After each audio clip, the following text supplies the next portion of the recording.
Mix by DJ Ramkumar Kalapati Madhubani.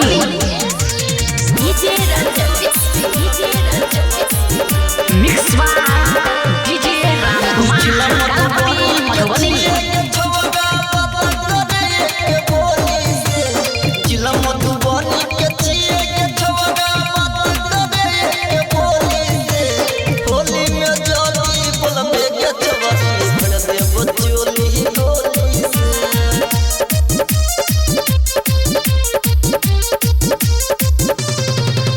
जिला मधुबनी के छिए के छवगा बात करे के बोली से जिला मधुबनी के छिए के छवगा बात करे के बोली से होली में जोड़ी बोलबे के छवगा कर दे बचोली होली से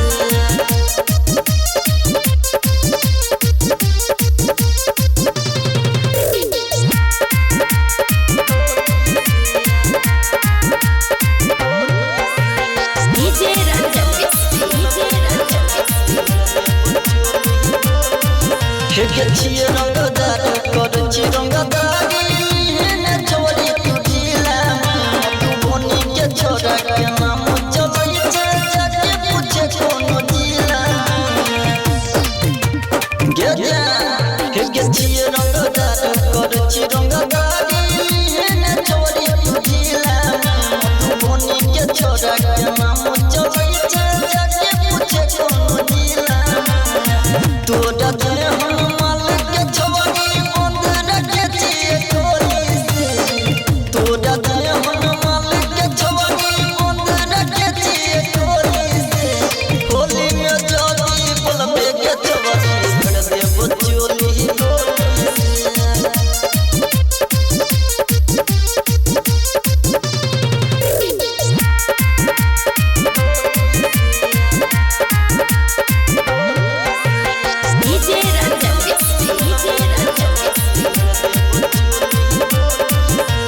पतन मसूनी कनले तुमुनी कोनो सारा यार तोगी जे सारे यार तो सुने के छोटिया सीधे जमीन में कर तोगी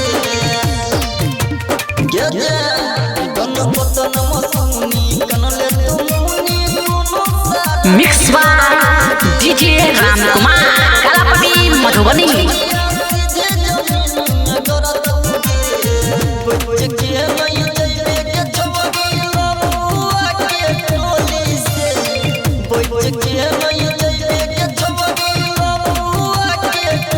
होली में जोड़ी बोलबे के छवगी कर दे बचोली।